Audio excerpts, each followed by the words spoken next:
எல்லாருக்கும் நமஸ்காரம். இன்னைக்கு திருக்கோளூர் பெண் பிள்ளை ரகசியத்துல 40வது வசனம். அடி வாங்கி நின்றேனோ கொங்கில் பிராட்டியை போலே. இது ஒரு அருமையான கதை. அடி வாங்கி நின்றேனோ கொங்கில் பிராட்டியை போலே அப்படின்னு. இந்த கொங்கில் பிராட்டி யாருன்றது தெரியும் நமக்கு. இப்ப அதுதான் இப்ப இதுல நான் அவளை மாதிரி அடி வாங்கிட்டு இருந்தேன். அடி வாங்கியிருந்தா அடினா நம்ம கொடுக்குற அடி கிடையாது, அந்த அடி கிடையாது, தண்டனை கொடுக்குற அடி கிடையாது. திருவடியை சொல்றேன். அடி வாங்கி நின்றேனோ கொங்கில் பிராட்டியை போலே அப்படின்ற. இந்த கொங்கில் பிராட்டின்றது யாருன்னா, அவளோட ஊர் வந்து கொள்ளைகால் கர்நாடகாவில் இருக்கு. அங்கேருந்து என்ன பண்ணுறா, பஞ்சம் பழைக்கிறதுக்கு அங்கே ஊர் ஒரே பஞ்சமாயிடுது. மழையே இல்லாமல் ஊரெல்லாம் ஒரே வத்தி போய் ஒரு மாதிரி பஞ்சமாயிடுது. அங்கேருந்து அவள் என்ன பண்ணுறா, இடம் பார்த்து வந்து ஏதோ பொழப்பு பார்த்துக்கலான்ட்டு பொழப்பு பழைக்கிறதுக்காக ஸ்ரீரங்கம் வந்து சேர்ந்துடுறான். ஸ்ரீரங்கம் வந்து சேர்ந்துட்டு அங்கே ஒரு மாளிகையில் இருக்கா. அவளோட மாளிகை இருக்கு, இன்னைக்கு இப்போ இருக்கு அந்த மாளிகை. அப்புறம் சொல்கிறேன். 55 அவளோட ஊர் வந்து மங்கம்மா நகர், ஸ்ரீரங்கத்தில் இருக்கு. அவள் மாளிகை இன்னும் இருக்கு. அந்த மாளிகையில் அவள் இருப்பா. அவள் இருந்து பார்க்கும்போது எதிர வந்து ராமானுஜரோட இது தெரியும், ஆசிரமம். எதிர தினம் ராமானுஜரோட ஆசிரமத்தில் அவரை வந்து நிறையா பேர் சேவிச்சுட்டு போவா. எல்லாரும் வந்து சேவிச்சுட்டு எல்லாம் பண்ணிட்டு போவா. போகிற உடனே இவர் என்ன பண்ணார், எல்லாம் முடிஞ்ச உடனே தினம் காத்தால எடுத்து குளிச்சுட்டு இவர் 7 வீட்டில் பிச்சை எடுக்கிறதுக்கு வருவார். பிச்சை எடுக்கிறதுக்கு வரும்போது இவளுக்கு வந்து ஒரு சந்தேகமாக இருக்கும். இன்னும் இவர் இப்படி வரன்ட்டு இவர் தைரியமாக இருக்கும். அந்த காலத்துல பெண்களுக்கு வந்து அந்த அளவுக்கு ஒரு ஃப்ரீடம் கொடுத்துருக்காரு பாருங்க ராமானுஜர். அதுதான் விசேஷம். பெண்கள் எதிர வரவே கூடாதுன்னு, சன்னியாசிக்கு எதிர பெண்கள் வரவே கூடாது. ராமானுஜர் நிறைய புரட்சி பண்ணியிருக்காரு. முதல்ல வந்து பிராமின் நான் பிராமின் அந்த கம்யூனிஸ்ட் தேசத்தை ஒழிச்சது ராமானுஜர் தான். பெரிய நேஷனலிஸ்ட் அவர் என்ன பண்றார், அவர் அப்படி வரார். ஒவ்வொரு வீடா சன்னியாசிகளுக்கு என்னன்னா, ஒரு இடத்துல தங்கக்கூடாது. ஆசிரமம், இவர் வேற வழி இல்லை, ஆசிரமம் அமைச்சுட்டு ஸ்ரீரங்கத்துல தங்கியிருக்காரு. சன்னியாசிகள் வந்து 7 வீட்டுல பிச்சை எடுத்து அதான் சாப்பிடணும். மாது பிச்சைன்னுவா. அந்த பிச்சைக்கு போகும்போதும் இவ வந்து அங்கே ஒரு மாடு பால் கறக்கிற நேரம் அவ்வளோ நேரம் தான் ஒரு வீட்டு வாசல வெயிட் பண்ணலாம். அவள் இல்லைன்ட்டு அவள் வீட்டில் வெளியே வந்து போடலன்னா வந்துடணும்னா அதோட அன்னைக்கு பிச்சை ஓவர். அது வரைக்கும் என்ன வந்ததோ அது வரைக்கும் சாப்பிட்டு இருக்க வேண்டியதான். அது வரைக்கும் ஒன்றும் கிடைக்கல. முதல் வீடு அப்படி ஆயிடுச்சுன்னா பண்ணி தான் அன்னைக்கு சாப்பிடவே மாட்டான், சாப்பிட்டே இருந்துருவா. இப்படிதான் இருக்கணும். இதுதான் வந்து சன்னியாசிகளோட கொள்கை. அதை பண்ணுவா. அதே மாதிரி ஒரு ராத்திரி தங்கின இடத்துல இன்னொரு ராத்திரி தங்க மாட்டான். ராமானுஜர் அது மாதிரி இல்லை. ஏன்னா ராமானுஜர் நிறையா சிஷ்யர்களை கொண்டு வந்ததா இல்லையா, அந்த சிஷ்யர்களை எல்லாம் காப்பாற்றணும், அதுக்காக அவர் இருக்கார். ஆனால் சன்னியாசிகளோட இது என்னென்னா, ஒரு ராத்திரி தங்கின இடத்துல இன்னொரு ராத்திரி தங்க மாட்டான். இன்னைக்கு காத்தால ஒரு இடத்துக்கு வந்து சேர்ந்தாள்னா இன்னைக்கு பகல் பூரா இருந்துட்டு இன்னைக்கு ராத்திரி தங்கிட்டு நாளைக்கு பகல் பூரா இருந்துட்டு நாளைக்கு சாயந்தரம் கிளம்பி இன்னொரு ஊருக்கு போயிடுவான். இன்னொரு ராத்திரி அந்த இடத்துல தங்க மாட்டான். அந்த மாதிரி சன்னியாசிகளுக்கு அது அது அது ஒரு அவளுக்கு ஒரு அந்த மாதிரி ஒரு நியமனம். இவர் என்ன பண்றார், ராமானுஜர் இந்த மாதிரி பண்றாரு. 7 வீட்டில் பிச்சை எடுக்கிறதுக்கு வரார். பிச்சை எடுக்கிறதுக்கு வரும்போது இவ வரா. எதிர வந்து இவ திடீர்னு ஒரு நாள் வரா. வெளியில் வந்து இவ வீட்லேயும் வந்து பிச்சை எடுக்கிறார். இவ அங்கதானே வந்து அங்கதான் ஸ்ரீரங்கத்தில் தானே போய் செட்டில் ஆயிருக்கா. பிச்சை எடுக்கும்போது இவ கேட்பா, சுவாமி எனக்கு ஒரு சந்தேகம் கேட்கலாமான்னுவார். இவர் எப்படி நிமிந்து பார்ப்பார். ஒரு பொண்ணு கேட்குறான்னு உடனே ஆகா உம்மாட்டிக்கு சந்தேகம் வந்திருக்கோ, சரி நான் கட்டாயத்திக்கிறேன், சொல்லுமா என்னம்மா வேணுமா சொல்லுவார். சொல்லும்போது இவ கேட்பா, இது மாதிரி நீங்கள் வந்து நீங்கள் வந்து பிச்சை எடுக்கிறீங்களே கிட்ட, உங்களுக்கு ஆசிரமத்தில் நீங்கள் எத்தனை பேர் உங்களை வந்து காலை அலம்பிட்டு உங்களை மரியாதை பண்ணிட்டு உங்களுக்கு எவ்வளவு கொடுத்துட்டு போறா, நீங்கள் வந்து பிச்சை எடுக்கிறாளே அப்படின்னுவா. அப்போ அவர் சொல்லுவார், நான் எனக்கு எல்லாம் பண்ணுறதெல்லாம் என் சிஷ்யாளுக்கு போகும், அவளெல்லாம் எடுத்து அவளெல்லாம் பார்த்துக்கிறதுக்கு இருப்பா. ஆனால் எனக்குன்னு நான் சாப்பிட்றதுட்டு இருக்கு பத்தியா, அது வந்து நான் இந்த மாதிரி என்னோட சன்னியாசியோட அந்த இதை அப்போ தான் சொல்லுவார். சன்னியாசியோட விதி என்னென்னா, நேதி என்னென்னா, 7 பெண்கள் கையால் பிச்சை எடுக்கணும். அது மாது பிச்சைன்னு பேர். அதுக்கு 7 பெண்கள் கையால் பிச்சை வாங்கணும். பிச்சை வாங்கி அதை வச்சு தான் அன்றைக்கி பூரா சாப்பிடணும். அன்றைக்கி மிச்சம் வச்சுட்டு அதையே மிச்சம் வச்சுட்டு நிறையா வந்துடுச்சு, நாளைக்கு வச்சுட்டு சாப்பிடக்கூடாது. அன்றைக்கி மிச்சம் இருக்கிறத வேற ஏதாவது அடியார் கொடுத்துடணும். உஞ்சவிருத்தின்னு அது பேர். அந்த மாதிரி பண்ணணும் அவர். அதுதான் பண்ணுவார் ராமானுஜர். அதான் உஞ்சவிருத்தி தான் நான் பண்ணிட்டு இருக்கேன், இதுக்கு இது மாதிரி நியமனம்னுவார். போயிடுவா. மறுநாள் வருவார், மறுநாளே போடுவா. அதே மாதிரி அந்த ஒரு வீட்டில் இன்னைக்கு பிச்சை எடுத்த வீட்டில் மறுநாள் போகக்கூடாது, 2 நாள் கழிச்சு தான் போகணும். அதுக்கு மறுநாள் வேணா போகலாம். அந்த மாதிரி தான் பண்ணுவார் இவர். அதுதான் பண்ணுவார். இவன் வந்து அவர் போகும்போதெல்லாம் வாசலில் பார்த்துட்டு இருப்பான் இல்லையா. ஒரு நாள் வாசலில் பார்த்துட்டு அவர்கிட்ட போய் கேட்குறான், சுவாமி எனக்கு வந்து நான் எதை சொன்னால் எனக்கு வாழ்க்கையில் முக்தி கிடைக்கும், இந்த மாதிரி நான் ரொம்ப பஞ்சத்துலலாம் அடிபட்டு எங்கள் ஊரில் எங்களுக்கு ஊரெல்லாம் பஞ்சமாகி நான் இங்கே பழப்புக்காக வந்திருக்கேன், என் ஹஸ்பண்டோட வந்திருக்கேன் அப்படின்வார். அப்படின்றத உடனே அவர் என்ன பண்ணுவார், அப்படியா அப்படின்ட்டு அவர் காதில் வந்து கர்ண மந்திரத்தை சொல்லுவார், நமோ நாராயணன்றது. அது முன்னாடி பிரணவ மந்திரத்தையும் கர்ண மந்திரத்தையும் நமோ நாராயணன்ற கர்ண மந்திரத்தையும் சேர்த்து சொல்லுவார். இது ரெண்டையும் சேர்த்து யாருக்கும் நம்ம உபதேசம் பண்ணக்கூடாது, பண்ணோம்னா நம்ம ஆச்சாரியன் ஆகிடுவோம். அதை பண்ணக்கூடாது, ஆச்சாரியனுக்கு தான் தகுதி உண்டு. அதனால் நம்ம சொல்லக்கூடாது, நம்ம வாயால் முழுசாக சொல்லக்கூடாது. அதனால தான் நான் இதை சொல்கிறேன். முதல்ல வந்து பிரணவ மந்திரத்தையும் அப்புறம் நமோ நாராயணா என்ற அந்த மந்திரத்தையும் அவர் காதில் உபதேசம் பண்ணுறார். பண்ணின உடனே அவர் கேட்டுக்கிறார்.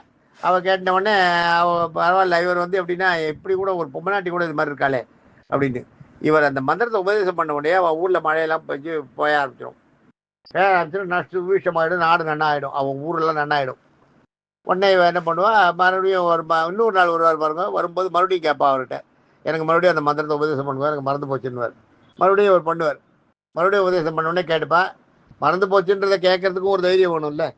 அதுவும் ஆச்சாரியன்கிட்டே நீங்கள் சொன்னதை எனக்கு மறந்து போச்சு மறுபடியும் சொல்லிக் கொடுங்கன்னா உண்மையான தவத்தை பண்ணுறவங்களால தான் அது முடியும். சாதாரண வாழ்க்கை அவர் சொன்னார் மறந்து போச்சு, அதோட முடிஞ்சு போச்சு, அப்படியே விட்டுரு, அவருக்கு சிஷியன் ஆகிட்டோம், அதோட விட்டுருவார் இல்லையா. அது மாதிரி இல்லை, உண்மையாக நடந்துக்கணுன்றதை வெள்ளந்தி மனிதர்கள் வாழை. அது மாதிரி கேட்ட உடனே அவரும் சிரிச்சுட்டே சொல்கிறார் எல்லாத்தையும். மறுபடியும் சொல்கிறார் அவர் காதில் அந்த மந்திரத்தை, பிரணவ மந்திரத்தையும் நமோ நாராயணன்ற அந்த மந்திரத்தை அப்படியே சொல்கிறார், கர்ண மந்திரம்னு அதை காதில் சொல்கிறார். சொன்ன உடனே ஒரு கேட்டுக்கிறா, கேட்டு அப்படியே வச்சுக்கிறா. அதுக்கப்புறம் இன்னொரு நாள் வரா, சுவாமி நாங்கள் இங்கேருந்து கிளம்புறோம், எல்லாம் எங்கள் ஊருக்கு சொந்த ஊர் நன்னா எடுத்து இப்போ சொந்த ஊருக்கு போகிறோம், எனக்கு வந்து உங்கள்கிட்ட எனக்கு ஒன்று வேணும், ஒரு பொருள் வேணும், அது இருந்தால் அது கொடுத்தேன்னா நான் ஏதாவது ஒன்று உங்கள் ஞாபகமாக எனக்கு வேணும் அப்படின்வா. உடனே என்ன பண்ணுவேன், என்கிட்ட என்னம்மா இருக்குது, நான் வந்து ஒரு சன்னியாசி, திருதண்டம் இருக்குது, காஷாயம் இருக்குது, மேலே கட்டியிருக்கு காஷாயம் இருக்குது, அவ்வளோதான், வேறு ஒன்றும் இல்லை, இந்த காலில் மிதியடி இருக்குது, அவ்வளோதான். உடனே அவர் என்ன பண்ணுவார், உங்கள் கால் மிதியடி எனக்கு வேணும், உங்கள் ஞாபகமாக வேணும்னுவார். உடனே ராமானுஜன் இருந்தால் ஆகாது கைட்டி கொடுத்துட்டு வந்துடுவார். அந்த மிதியடி எடுத்துன்னு போய் என்ன பண்ணுவா, இவன் எடுத்துன்னு போயிடுவான், புருஷனுக்கு தெரியாத உள்ளுக்குள்ளே வச்சு மறைச்சி வச்சு எடுத்துன்னு போயிடுவான். அங்கே கொண்டு போயிடுவான் அவன் ஊருக்கு, கொள்ளைகால், அவன் ஊர் கொள்ளைகால் சொன்னேன் இல்லையா, கொள்ளைகாலுக்கு போயிடுவான். கொள்ளைகாலில் ஒரு பானைக்குள்ளே கொண்டு போய் அவன் மாமியாருக்கு தெரியாத வச்சிருந்து பானைக்குள்ளே வச்சு தினமும் எல்லா பெருமாளுக்கு பண்ணும்போது ஆறாரெல்லாம் பெருமாளுக்கு நைவேத்தியம் பண்ணும்போது இந்த பாதுகைக்கு நான் நைவேத்தியம் பண்ணி இது மாதிரி பண்ணிட்டு இருப்பேன். இதை ஒரு நாள் அவன் மாமியார் பார்த்துருவா, இது என்ன இது பானைக்குள்ளே என்னமோ வச்சுட்டு எல்லாம் பண்ணுறடி, பானையில் என்ன இருக்குது காட்டு அப்படின்வார்.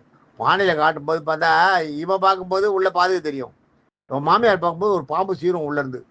ஐயோ பாம்பு இருக்குது உள்ளேருந்து பயந்து ஓடி வந்துடுவா.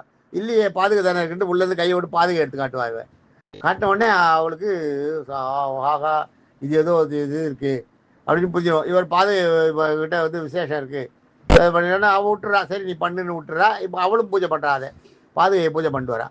பூஜை பண்ணிட்டு வரும்போது ஒரு நாள் என்ன ஆகுது, ஸ்ரீரங்கத்தில் வந்து கிருமிகண்ட சோழன் ஒரு சோழன், அவன் வந்து சைவத்தில் ரொம்ப ஈடுபாடாக இருக்கும். ராமானுஜர் தான் வைஷ்ணவத்தை பரப்பின்னு இருக்கார். ராமானுஜர் ஏதாவது பண்ணிட்டுமே சரியா, அந்த காலத்தில் கொலைகள்லாம் பண்ணுறதுலாம் ராஜாக்களை தூண்டி விட்டா பண்ணுவார். அந்த மாதிரி ஒரு இது வந்து ஒரு மந்திரி, நாலூரான்னு ஒரு மந்திரி. இந்த நாலூரான் வந்து அந்த அந்த கிருமிகண்ட சோழன்ற ராஜா, அவன் தான் ராஜா ஆட்சி பண்ணிட்டு இருக்கான். அவனை தூண்டி விடுறான், நாலூரான் தூண்டி விடுறான், நீங்கள் இந்த இவரை ஒழிச்சிட்டிங்கன்னா உங்களுக்கு சைவத்துக்கு தடை இருக்காது. ஸ்ரீரங்கத்தில் வந்து சைவம் பராமரிக்கிறது காரணம் ராமானுஜர் தான், அவர் தான் வைஷ்ணவத்தை பண்ணிட்டு இருக்கார் அப்படின்னோடனே வைஷ்ணவர் தான் ராஜா தானே, போய் அவரை அரெஸ்ட் பண்ணி கூட்டின்னு வாங்கன்னு. அரெஸ்ட் பண்ணி கூட்டு வாங்கன்னா எல்லாரும் வருவா, வந்து அரெஸ்ட் பண்ணுறதுக்கு ராஜாவா எல்லாம் வருவா. வரும்போது ராஜா படையெல்லாம் முன்னாடி வருது, அரெஸ்ட் பண்ணுறதுக்கு வருதுன்றது இவருக்கு தெரிஞ்சு போயிடும், கூரத்தாழ்வாருக்கு. கூரத்தாழ்வார் தெரிஞ்ச உடனே ராமானுஜர் மாதிரியே வேஷம் போட்டு இவர் ராமானுஜரை வந்து நீங்கள் போய் குளிச்சுட்டு வாங்க போங்கன்னு அனுப்பிடுவார். குளிச்சுட்டு வாங்கன்னு போன உடனே போயிடுவார். ராமானுஜர் மாதிரி வேஷம் போட்டு இவர் உட்காந்துருப்பார். இவர் உட்காந்துருந்தவொடனே இங்கே யார் ராமானுஜர் கேட்டால் நான் தாண்டுவார். வா உன்னை ராஜா அரெஸ்ட் பண்ணி கூட்டு வர சொல்லுங்கன்னு கூட்டு போயிடுவார். ராமானுஜர் கடைசியாருன்னு அவள் போயிடுவார். இவர் என்ன பண்ணுவார், ராமானுஜருக்கு ரகசியமாக சொல்லி அனுப்பிச்சார், அங்கேருந்து இங்கே வர வேண்டாம், நீங்கள் அப்படியே இதுக்கு போங்க, இங்கே எங்கேயாவது தப்பிச்சு போயிடுங்கோ, உங்களை அரெஸ்ட் பண்ண வந்திருக்கா ராஜா, ராஜா வந்து அரெஸ்ட் பண்ண வரான், சைவத்தை சமயத்தை வைஷ்ணவத்தை பரப்பிங்கன்றதுனால அரெஸ்ட் பண்ண வரான்னு தெரிஞ்ச உடனே ராமானுஜர் அங்கேருந்து அப்படியே போயிடுறார். அப்படியே போய் அந்த முதுமலை ஃபாரஸ்ட் மைசூர்லாம் தாண்டிட்டு போகிறார். இது அங்கே தான் அப்போ தான் கொள்ளைக்கால் போகிறார். அப்போ அந்த வேடுவர்கள்லாம் என்ன பண்ணுறாங்க, காட்டில் இருக்க வேடுவர்கள்லாம் இவர் யாரோ சன்னியாசி வழி தேவந்திரான்ட்டு இவரையும் ஒரு குரூப்பு ஒரு 5-6 பேர் எல்லாரையும் கூட்டு போய் இவன் என்ன பண்ணா அங்கே அந்த காட்டை விட்டு வெளியே கூட்டு போய் அங்கே ஒரு வீடு இருக்குது. அது ஒரு வீடு தெரியுது பார்த்தியா, அங்கே அங்கே அது ஊர் தான் அது. அந்த ஊரில் போய் நீ இருந்துக்கோ, காட்டை விட்டு வெளியே வந்துட்டே ஞாபகம் வச்சுக்கோ, உன்னை காட்டிலேருந்து வழிகாட்டி விட்டோன்னு வழிகாட்டி விட்டுறான். வேறு அங்கே வர தேடிட்டு தடுமாறிட்டு ராமானுஜர் அங்கே வர வந்து ஒரு வீட்டு வாசலில் வந்து நிற்கிறார். நிற்கும்போது அந்த வீட்டில் இருக்க பொண்ணு வருவா. பொண்ணு வரும்போது இது மாதிரி நாங்கள்லாம் சன்னியாசிகள்மா சாப்பிட வந்திருக்கோம், பசிக்கிறது ரொம்ப பசியாக இருக்கும் அப்படின்வா. எப்பயுமே பெண்கள் வந்து முகத்தை நிமிந்து பார்க்க மாட்டான், அடியா ஆண்களை வந்து முகத்தை நிமிந்து பார்க்க மாட்டான். அப்படியே கால் தான் பார்க்குறதுவா. இருட்டு போன உடனே இவா அங்கே போன உடனே இவாளை உட்கார வச்சுட்டு அவள் வந்து சாதெல்லாம் பண்ணுவாள். சாதெல்லாம் பண்ணிவிட்டு எல்லாத்தையும் இங்கே எல்லாம் நைவேத்தியம் பண்ணிட்டு அந்த திருவடிக்கு நைவேத்தியம் பண்ணுவாள். திருவடிக்கு நைவேத்தியம் பண்ணும்போது இந்த இவாளுக்குள்ள இந்த சிஷ்யர்கள்லாம் இருக்கா இல்லையா, இந்த சிஷ்யர்களில் ஒருத்தர் கேட்பார், இது யார், அது என்ன, அது யாருக்கு பண்ணுறேன் அப்படிங்கிறார். அது வந்து ராமானுஜர்னு ஒரு பெரிய மகான் ஸ்ரீரங்கத்தில் இருக்கார், அவரோட திருவடி அது. அதை நான் வச்சு பூஜை பண்ணிட்டு இருக்கேன். நான் மறுபடியும் நான் அங்கே எல்லாம் போவேனோ அது மாதிரி தெரியல ஸ்ரீரங்கத்துக்கு. அதெல்லாம் எனக்கு இருந்து அப்பயே அவர்கிட்ட சொல்லுவாள், ஸ்ரீரங்கத்தில் ராமானுஜர்கிட்ட வாங்கும்போது மறுபடியும் நான் ஸ்ரீரங்கம்லாம் வருவேனான்னு தெரியாது எனக்கு. ஏன்னா அப்போயெல்லாம் இந்த மாதிரி டிரான்ஸ்போர்ட்டேஷன் இது மாதிரி இந்த மூவ்மெண்ட்டு மைக்ரேஷன்லாம் கிடையாது, ரொம்ப கஷ்டம், போகலாம் முடியாது அவ்வளோ சீக்கிரம். ஸோ அதனால சொல்லுவாள், நான் வரேன்னு என்பதில்லை, உங்கள் அடையாளமாக உங்கள் பாதுகை வேணும்னு கேட்குறேன். அதை தான் கொடுத்துருக்காரு அவர். இந்த பாதுகை நான் வந்து ராமானுஜர்கிட்ட வந்து வாங்கிட்டு இருந்தேன், நாங்கள் ஸ்ரீரங்கத்தில் கொஞ்ச நாள் இருந்தோம், அப்போ நான் வந்து மறுபடியும் அங்கே போவேன்னு தெரியல, அதனால அவரோட பாதையை வாங்கி வச்சுருக்கேன். இன்றைக்கும் அவர் பாதைக்கு பூஜை பண்ணிட்டு தான் நான் சாப்பிடுவேன். இவருக்கு ரொம்ப பெருமையாயிடும். இவர் ராமானுஜர் வந்துருக்காருன்னு அவளுக்கு தெரியாது, அவர் சொன்ன உடனே ராமானுஜருக்கு தெரியும். ராமானுஜர்கிட்ட வந்து எப்படி வந்தேன்னு சொல்லுமா அந்த விஷயத்த சொல்லுமா சொன்ன உடனே ஆமான்னு வருவார். ஆமான்ன உடனே தான் யார் இது ஆமான்றா இதை அப்படின்ட்டு அப்படியே காலை பார்ப்பார். காலை எல்லாரும் வந்து நிற்பாள் லைனா, காலை அப்படியே பார்த்துட்டு வருவார். ராமானுஜர் கால் தெரிஞ்சிடும் இவளுக்கு, இது ஆச்சாரியனோட காலாச்சேரி நிமிந்து பாப்பா. ராமானுஜர் நிற்பார் இதில். உடனே விழுந்து அவர் அப்படியே அங்கேயே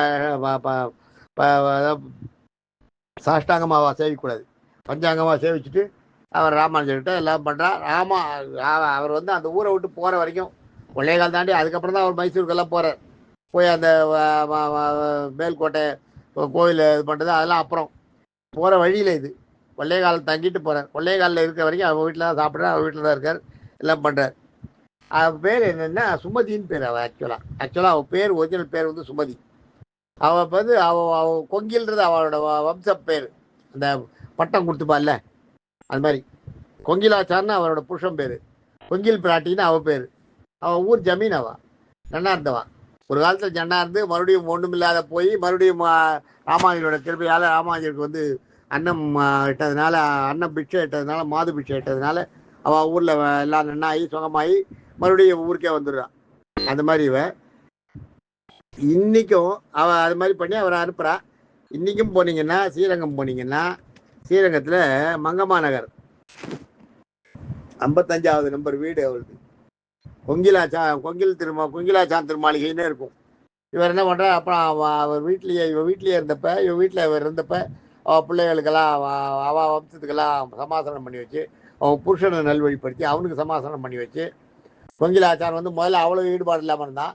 அப்புறம் ராமானுஜர் நேராக வந்தோடனே அப்புறம் அதில் அவனுக்கு அந்த இது வந்துடுது, ஈடுபாடு வந்துடுது அவனுக்கெல்லாம். அதான் கொங்கிலாச்சான் பேர். இவன் பேர் வந்து கொங்கில் பிராட்டின்னு பேர்.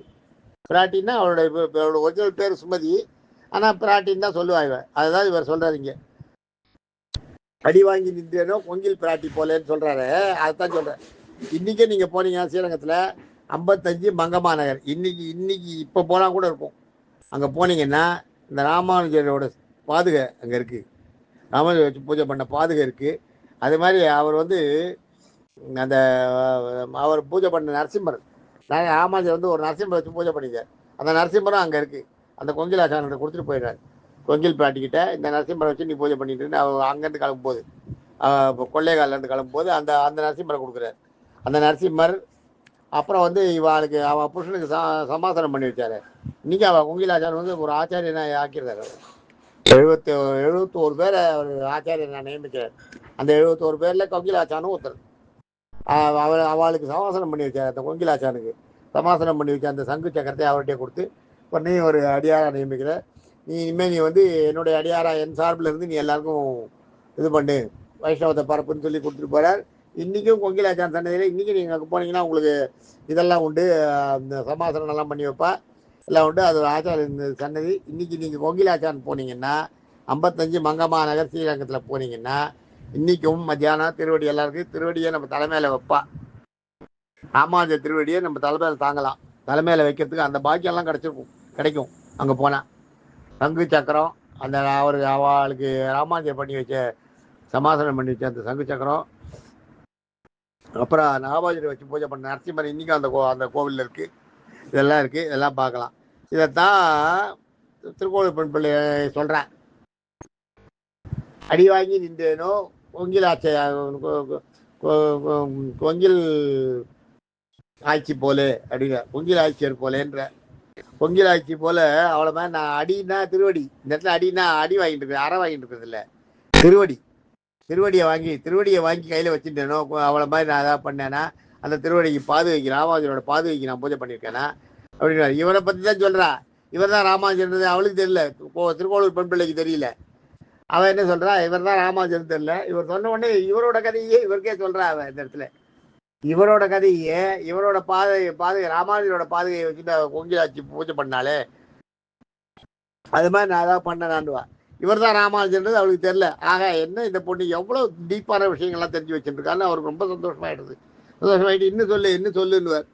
அடுத்தது சொல்கிறேன். அடுத்தது நம்ம பார்க்கலாம். தேங்க்யூ. அடுத்த பதிவில் நம்ம அடுத்தது சொல்கிறத பார்ப்போம். தேங்க்யூ.